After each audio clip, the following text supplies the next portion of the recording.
personne, il joue très bien le coup, qui connaît. Il n'y a personne. C'est pas possible. Oh, du pied droit en plus. Je suis pas sûr. Et après, l'endroit, il est pas limite aussi. C'est corner. Allez, le ballon de contre. Mamadou Niang. C'est difficile pour Niang. C'est Makelele qui vient faire l'effort. Partie du corner défensif. Et Yundola, il est bien en jambes quand même. Oui, bien, il joue bien. À Paris, il joue bien. Là, franchement, c'est. Souvent face à nous qui fait ce niveau-là. C'est vrai.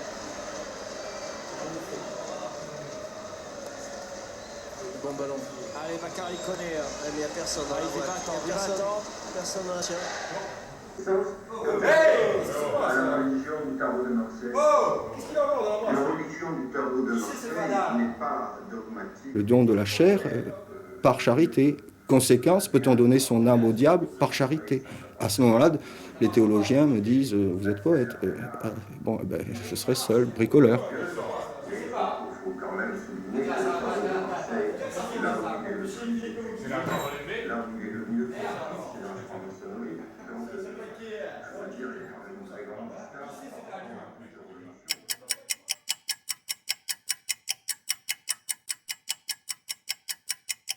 À l'instant où je parle, le ciel est peut-être vide, nous n'en savons rien. Nous avons perdu tous les repères qui pourraient nous faire dire si le ciel est noir ou si le ciel est constitué de myriades et de myriades d'étoiles. Nous voyons peut-être un ciel mort à travers nos télescopes, des étoiles qui ont disparu depuis des siècles, depuis des milliers d'années, et nous les observons. Nous observons peut-être un ciel mort, et le ciel vivant, nous n'en savons rien. Moi, j'ai eu une vision d'un enfant crucifié horizontalement par le nombril sur l'unique clou des pieds du Christ. Et maintenant, je me pose la question juive traditionnelle de la réalité de la lettre. Qu'est-ce que j'ai écrit? Où c'est?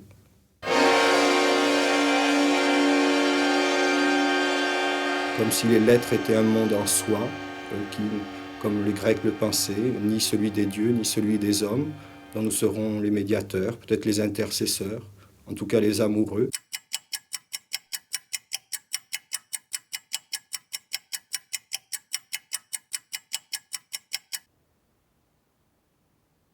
Fais-moi l'ange fier à la proue des premiers anges et des premières nuits. Présence, fais-moi l'ange fier à la proue des premiers anges et des premières nuits. Présence, faite aux aubes écaillées par les neiges tardives. Ô rêve qui ouvre le semblant de mourir et le semblant de croire en un seul geste. Geste clos sur toi, dans son grand délire froid, toi la seule, tôt venue.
disait que le jour était fasciste parce qu'il n'y avait qu'un seul soleil pour tout le monde, alors que la nuit est plurielle.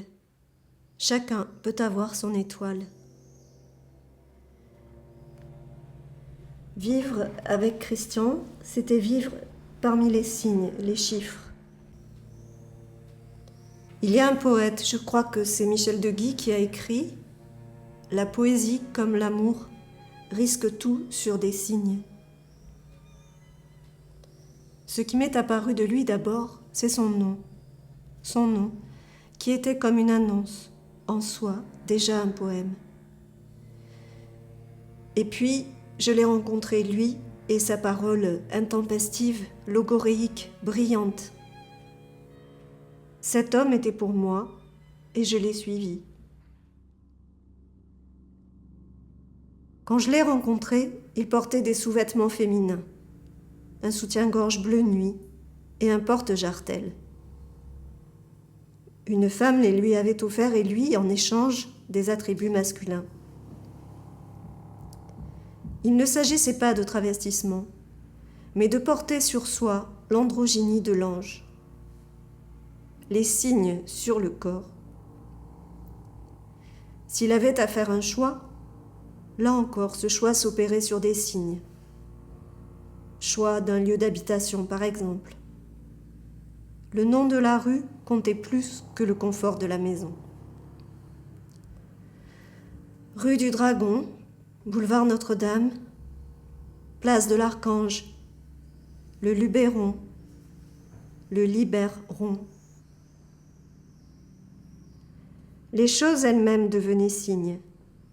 Des fleurs disposées dans un vase, leur nombre, un vêtement, des bottes, un bijou. Tout était intégré dans une scénographie poétique. Entrait dans le poème son illustration, le dessin, la toile. Je vivais dans une constellation de signes et de rapports de signes.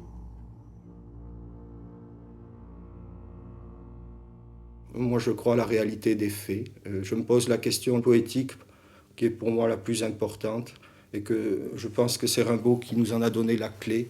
Est-ce que comme la métaphore, le vocable de la métaphore, comme, que requiert-il? Est-ce qu'il requiert de la foi? Est-ce que dire la pensée comme de l'herbe pour le prophète veut dire que la pensée est de l'herbe, que la pensée est symboliquement de l'herbe, qu'elle est finalement de l'herbe, dans la finalité? Quel est ce comme? Et ce comme devient infini pour moi même.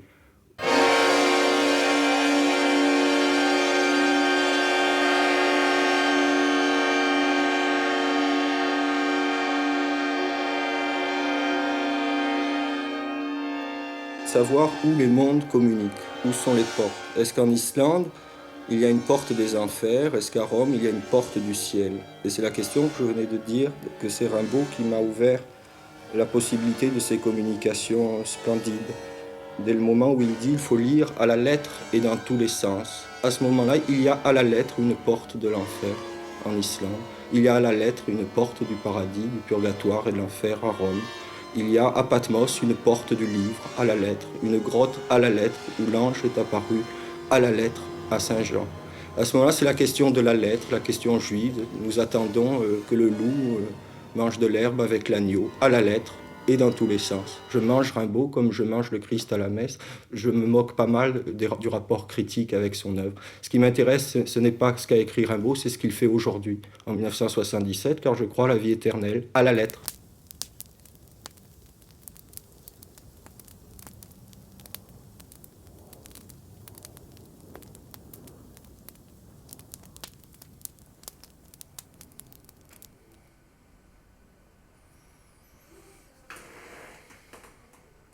Nous sommes là face à un abîme fait d'autre chose que de mots, à la matière même d'une humanité de souffrance. Et je crois que le mot souffrance, je ne sais pas si vous l'avez prononcé depuis le début de cet entretien, mais c'est un des mots clés avec le mot risque. Christian Gaez-Ricord, puis-je vous demander de nous préciser ce qu'est, à vos yeux, le risque poétique? Le risque du poète, c'est avant tout le risque humain. Qu'on dise c'est un poète, une manière d'exclure l'autre de l'échange des vivants. ou comme on dit, c'est un fou, c'est un poète. Il parle avec les oiseaux, comme Saint François, quoi. C'est un poète. C'est-à-dire, ça ne nous concerne pas.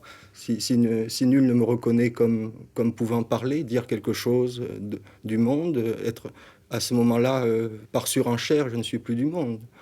Le risque, c'est qu'ils ne servent pour rien, qu'ils voient des récifs et qu'ils ne puissent les annoncer à personne sur le navire, qu'ils voient des îles et que tout le monde s'en foute.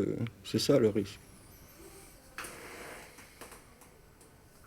Il est entré dans le studio, toujours très agité, et dès que la petite lumière rouge s'est allumée, indiquant que l'enregistrement commençait, c'est un autre personnage qui s'est mis à parler. Ce personnage, c'était véritablement lui, mais il était capable de s'adapter. Il savait que c'était un enregistrement de radio, qu'il lui fallait tenir des propos, je ne peux pas dire très ordonnés, mais quand même compréhensibles. Et puis, je me suis trouvé un jour dans le métro, un jour de juin, où il faisait très très chaud, et je l'emmenais chez un peintre qui était, disons, encore plus exalté que lui, mais de façon tout à fait différente.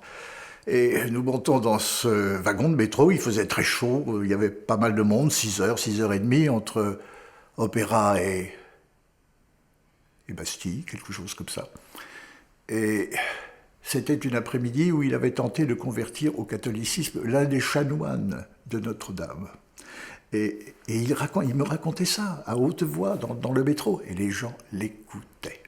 On l'écoutait comme un témoin d'un monde en voie de disparition, mais qui pour lui était un monde qui ne faisait qu'apparaître.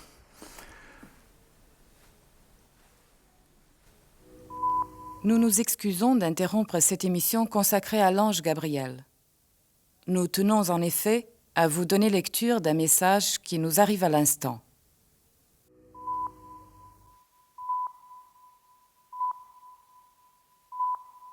Monsieur l'archange Gabriel et Madame l'archangesse Rémiel ont la douleur de vous faire part du décès de Dieu, des suites d'une overdose de sa toute-puissance, et cela la nuit de la cinglée 51 983, alors qu'il, elle, lisait le journal.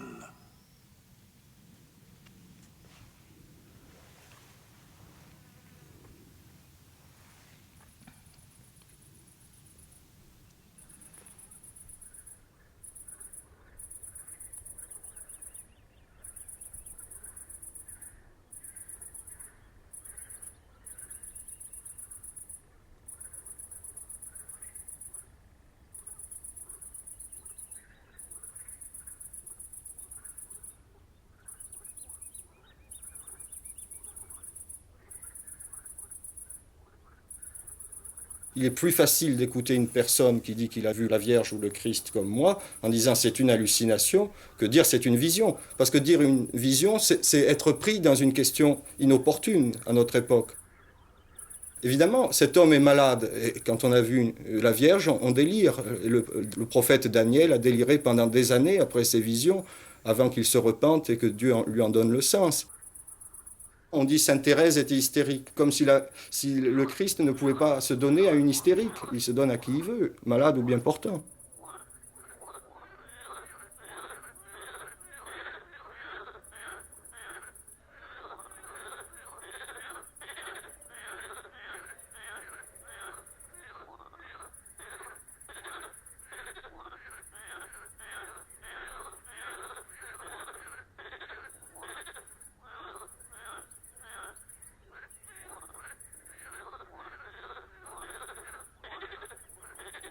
On voit un homme troublé, il est malade, il est nerveux, il est agité, on le saurait à moins. À ce moment-là, on nomme et on range dans un placard de la science, et puis voilà, et puis il ne se passe rien. C'est une manière de nommer qui tue. Or ça, c'est un proverbe juif, nommer tue. Il n'y a que le poète, peut-être que quand il nomme, il ne tue pas. Mais à ce moment-là, il épouse la mort.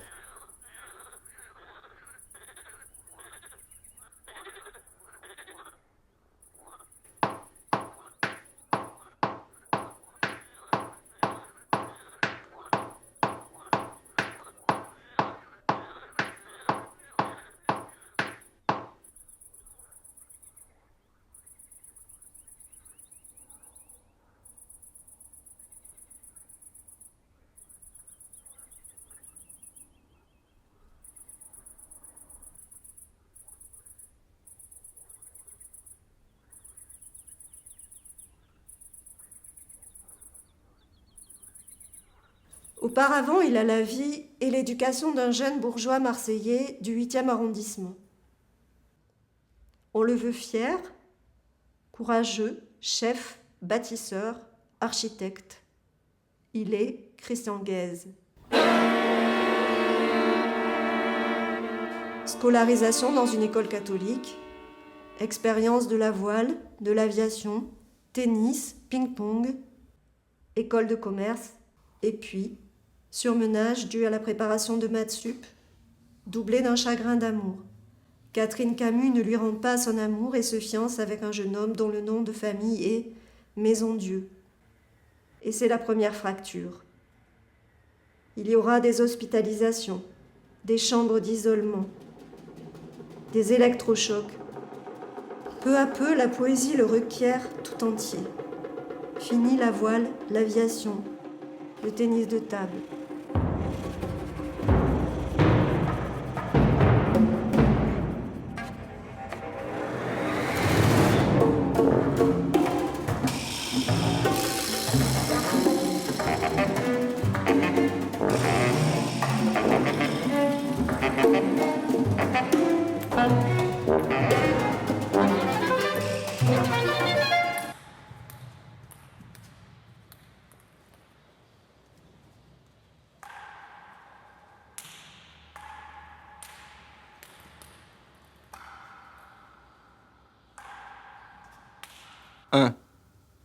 Nulle part, et la mort avec toi, l'archer et l'ombre de l'archer. 2. À contre-jour, la flamme, peut-être, qui se voile. Lumière tu, nuit claire, hier clos. 3. Tu dors et moi, j'en reviens au rêve très ancien d'un automate marchant parmi les tournesols. 4. Bûcher de l'âme, il y avait un univers contraire à désarmer. 5. À tes poignets, le vain prétexte des cicatrices, quelques lieux de la censure nocturne. 6. Il m'a fallu répéter un nom, la rencontre de l'immobile où il ne reste rien.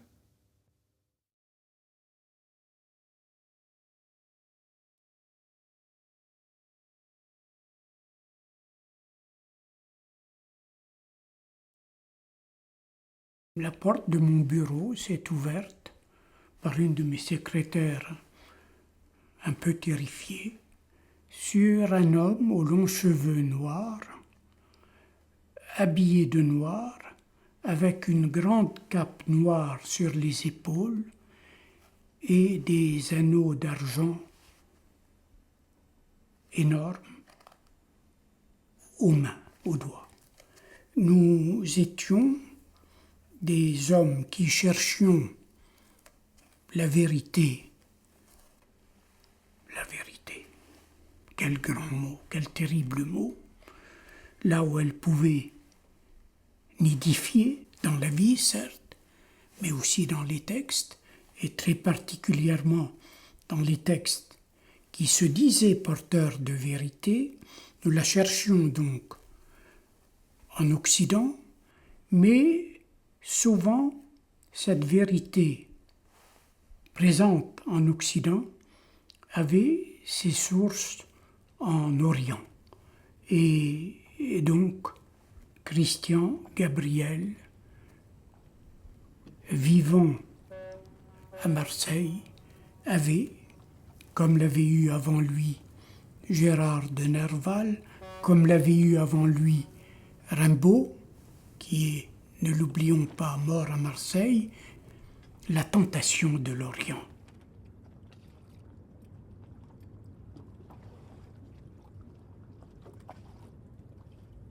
Si j'habite à Marseille, c'est aussi parce que le Graal s'est envolé pour l'Orient de Marseille, venant une escale en pays cathare, à Montségur.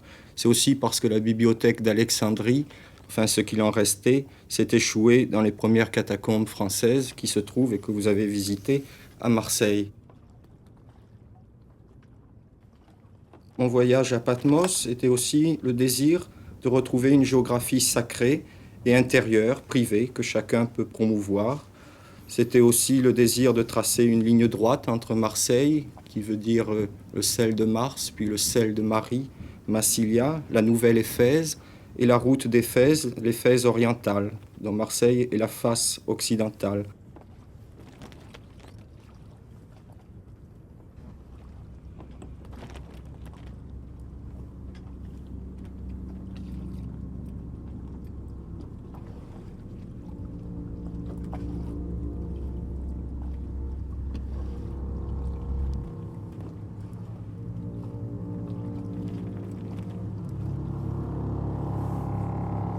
Il pouvait partir pieds nus dans la rue en chantant sa version matriarcale de la Marseillaise, ou bien aller voir le grand rabbin de Marseille pour revendiquer un attentat à la bombe contre la synagogue. Inviter les clochards du quartier, en qui il voyait le juif errant ou le prophète Élie à monter à la maison. Les crises étaient de courte durée, mais intenses et épuisantes. Ce qui questionne le plus, c'est le devenir Christian Gabriel Guès-Ricord. Cette capacité à s'inventer une identité, à s'auto-engendrer. Dans cette lettre de 1975 à Jean-Pierre Coudray, il écrit « Je reviens à la question de la réalité du monde qui est comme une convention et de la psychose comme d'un voyage au sens de celui d'Ulysse, dans un monde où le but est de porter une histoire par-delà soi-même, et la mer intérieure des chimères de son temps, qu'elles soient politiques, magiques ou métaphysiques, jusqu'à un nouveau soi-même. »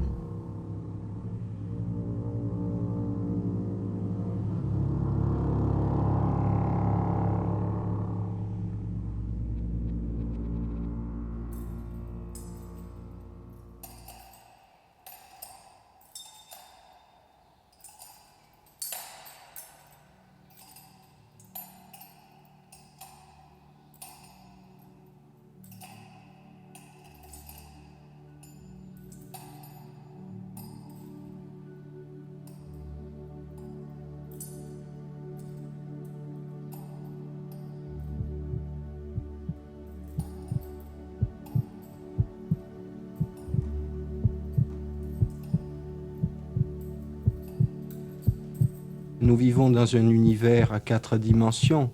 Il peut y avoir des univers à 5, 6, 7, 8, 9, 10 dimensions en géométrie euclidienne qui seraient coexistants avec le nôtre. À ce moment-là, le royaume souterrain, c'est celui des ombres, c'est-à-dire ce sont les limbes. C'est une question de perception. Si vous avez la perception pour voir les attributs de Dieu sur les visages que vous croisez dans le métro, vous allez voir l'espérance, le travail, la force, l'amour, l'amitié, ou alors vous allez voir l'orgueil, la vanité, la paresse, la luxure.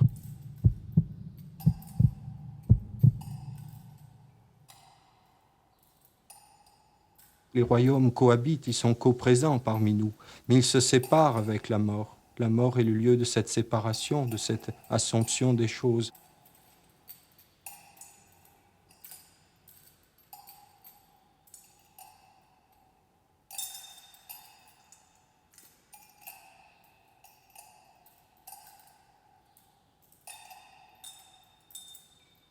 Il a choisi de, comme tous les vrais témoins, il a choisi d'aller un peu trop loin. Je me disputais assez affreusement avec lui. Je me range parmi les mauvais lecteurs de Christian Guès, dans la mesure où il excédait ses forces, qui sont les nôtres. Si je vous parle, vous me comprenez. Si vous me parlez, je vous comprends, parce que nous faisons l'effort de nous rapprocher indéfiniment d'autrui par l'usage d'une langue modeste, raisonnable, transparente. La transparence, ce n'est pas le fort de Christian Guès. La folie de sa métrique était à peu près égale à la folie de sa pensée. Mais cette double folie était infiniment signifiante, puisqu'effectivement, on ne peut pas témoigner de certains phénomènes de foi dans une langue, disons, connue ou banale. Rien chez lui ne ressortissait à l'ordre du banal. Il avait foi dans les pouvoirs de l'esprit. Il pensait que nous pouvons accéder à une sorte de vie presque divine avec la Vierge Marie, le Christ, Dieu le Père peut-être, et en tout cas le Saint-Esprit. Personne ne s'intéresse plus à lui aujourd'hui, sauf vous.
Qu'un Dieu survienne comme l'or n'appartenant à personne.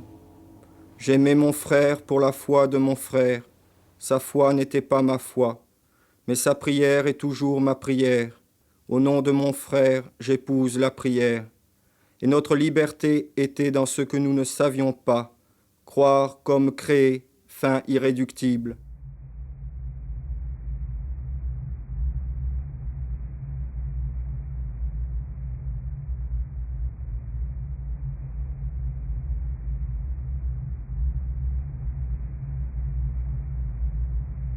Nous sommes les gardiens de versants différents.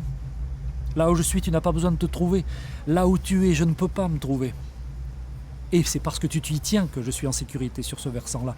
Et c'était une chose qui était aussi très libératrice. Parce que l'endroit où il se tenait, cet endroit de la croyance monothéiste, était un endroit où moi, non seulement je ne voulais pas me tenir, mais je n'avais plus besoin de me tenir. Il veillait pour moi à cet endroit-là. La visibilité, la transparence d'un univers poétique, c'est d'offrir la transparence, même des échecs.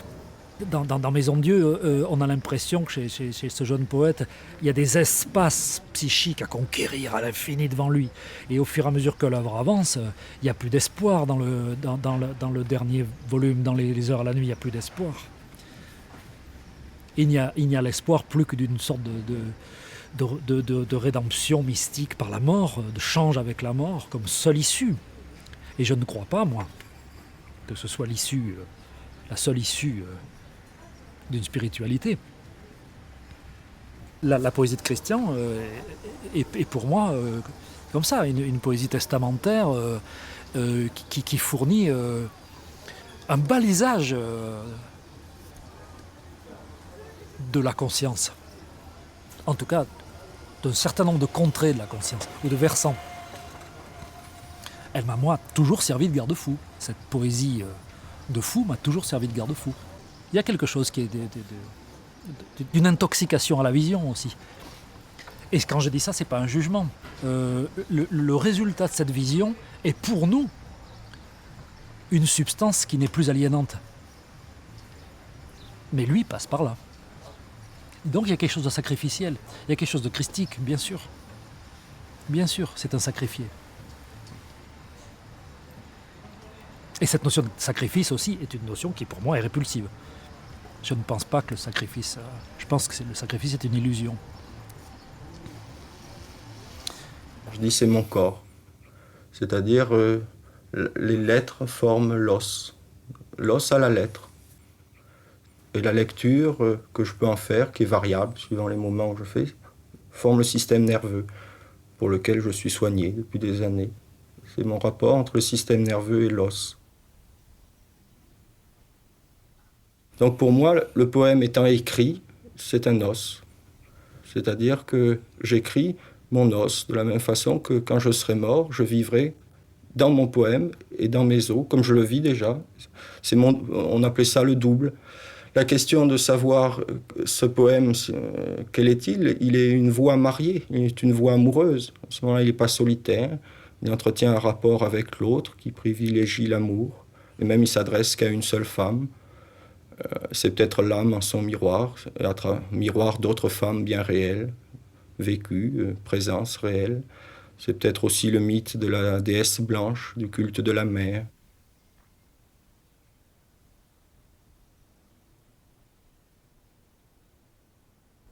Il croit à la Béatrice de Dante.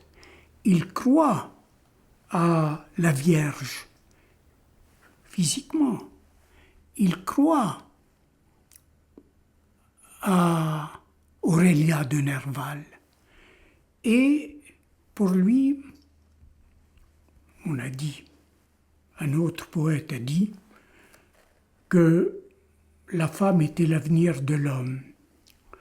Je dirais que pour Christian Gabriel Le, car il a féminisé son nom de Gabriel, référence à l'archange, en Gabriel Le, pour Christian Gabriel Le Guèze Ricord, la femme n'est pas l'avenir de l'homme, elle est, ici et maintenant, la dimension suprême de l'homme. Je vous parlais tout d'abord d'une anecdote qui s'est passée à Florence. Un jour, sur un pont de l'Arnon, par hasard, on se rencontra. Elle était avec son amie et moi avec une historienne d'art. C'était au milieu du pont.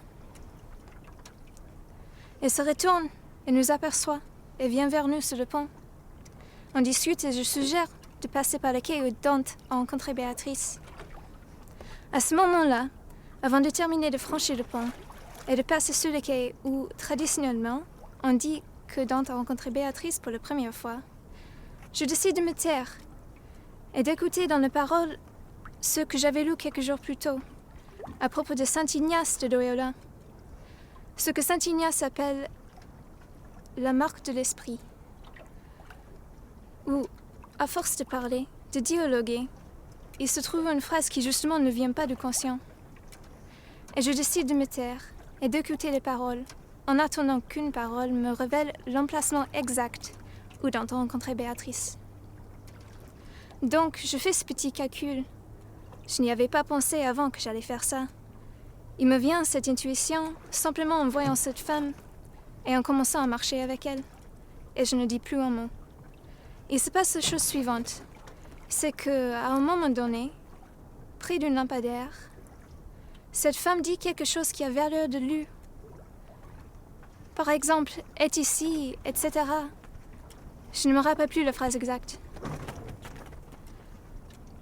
Et c'est ici, à ce moment-là, que j'ai arrêté tout le groupe et j'ai dit « c'est ici que Dante a rencontré Béatrice ». Mais j'ai pensé que l'on pourrait écrire ou témoigner de ces faits quant à la méthode historique. Je vous ai rapporté cette anecdote que pour vous présenter un peu l'espace vécu par un poète, ou pour quelqu'un d'autre qui n'a pas la même perception des choses et qui vit dans une logique un peu différente. Et je crois que vous avez très bien compris.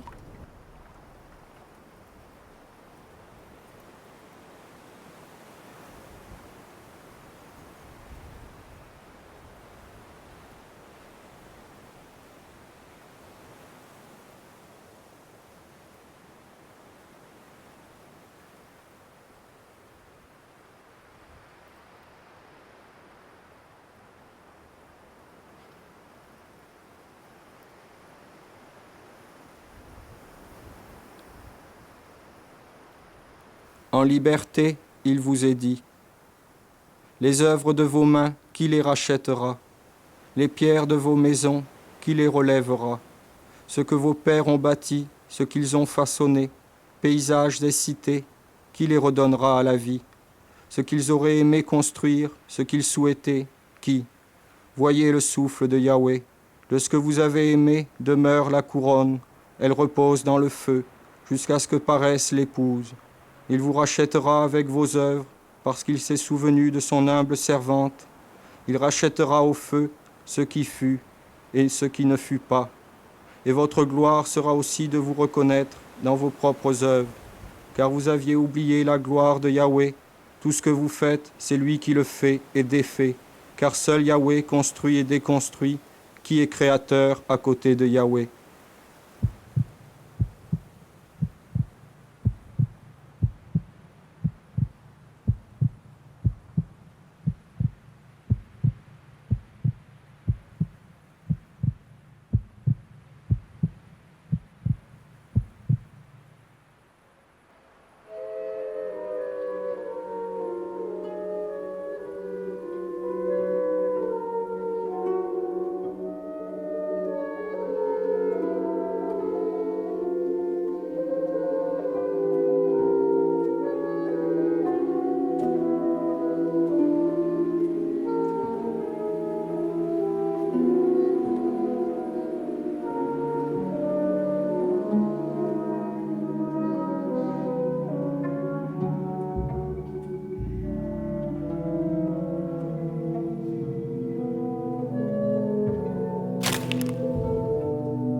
Émanation du noir, un noir logique, les spondées du noir, un noir déplacé, un noir sans objectif, le noir accuse, quand le noir fanera, le noir absout, un noir qui ne reprend pas ses hypothèses, le noir ou le guet des doubles, parce que le noir n'est pas le noir, comme il advint le noir final, les yeux ouverts, c'est vrai le noir, un noir qui résume sans fin son manque dans l'origine, les yeux noirs, seules les nuits noires sont récurrentes, le noir d'un cil ou la mort de la lune, le corps cache son noir, la scansion du noir, un noir n'était le rien.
Qu'un Dieu survienne, qu'un Dieu survienne, qu'un Dieu survienne.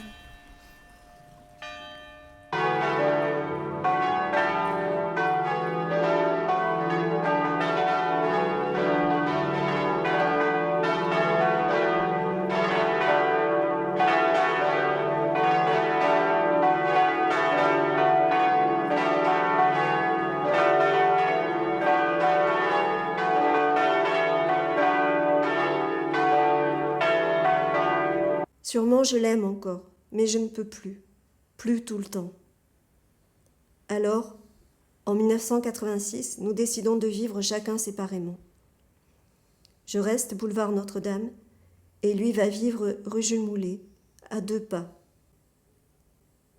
Je pense à cette toile accrochée au-dessus de son lit quand je l'ai découvert mort le 7 juin 1988.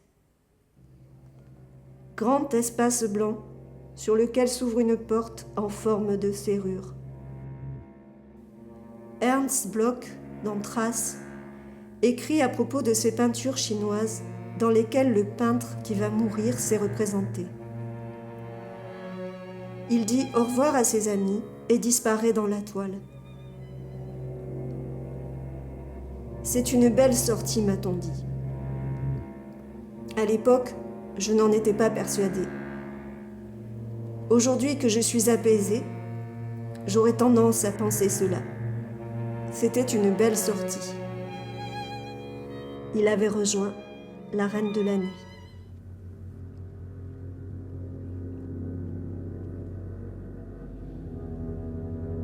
Sotalex, Sotalex, Sotalex. Il est entré dans la mort. Il y est entré. Il prenait un médicament qui est tout à fait significatif dans ce sens. C'est un médicament qui s'appelle peut-être toujours le Sotalex. Le nom Sotalex, kabbalistiquement, c'est celui qui saute par-dessus, qui saute la loi. L'emblème de ce médicament était un cœur rouge, tranché au milieu. Il a laissé cette boîte en évidence qui a été trouvé à son chevet après sa mort. Et il en avait absorbé 21 fois la dose mortelle. Il est sans aucun doute pour moi qu'il est mort dans un rituel intime, personnel.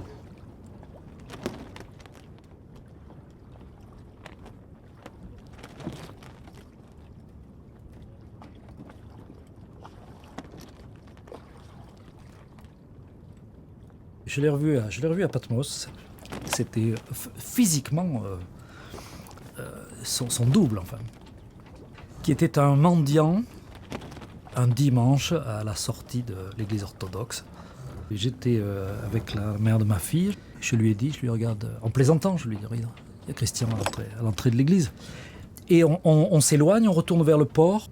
Et là, dans une rue vide, d'un seul coup, surgit face à nous cet homme qui a marché vers nous, mais ça a été très long. J'étais saisi. Il s'est avancé comme pour s'arrêter devant nous. Et là, j'ai plongé ma main dans ma poche, j'ai sorti une poignée d'argent, de pièces, de billets. J'ai attrapé sa main, je lui ai mis dans la main, j'ai fermé sa main et je l'ai repoussé et je ne me suis pas retourné.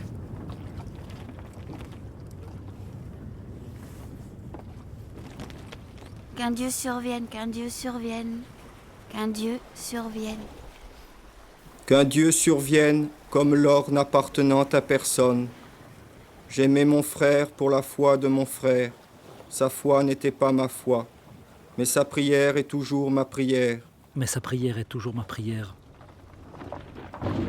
Au nom de mon frère, j'épouse sa prière. Au nom de mon frère, j'épouse sa prière. Et notre liberté était dans ce que nous ne savions pas. Croire comme créer, fin irréductible. Là, mon frère regardait. Et dans la noce, image jointe, il n'importait pas de nommer. Et pourtant, l'œuvre humaine, à qui la dédier? Quelle adresse où le poème n'a de fin. Et si l'histoire était notre prière, où s'exaucerait-elle elle-même, puisque mon frère est mort? Où s'exaucerait-elle elle-même, puisque mon frère est mort? Alors j'ai emmené mon frère vaincre la mort avec moi. Là était ma fin. Là était la fin. De la vaincre en droit, de la vaincre en toute réalité. Et l'œuvre universelle. Et je vise une porte. Et je vise une porte. Et toutes les églises conviées pour la nuit de la preuve. Qui ne la voudrait débattre? Ne la voulait débattre. En vérité, la porte se referma. Désormais ne se verrait plus que ce que nous y avions vu. Mon frère m'avait tenu la main. J'ai oublié le nom de mon frère. Qui me dira son nom aura défait la mort.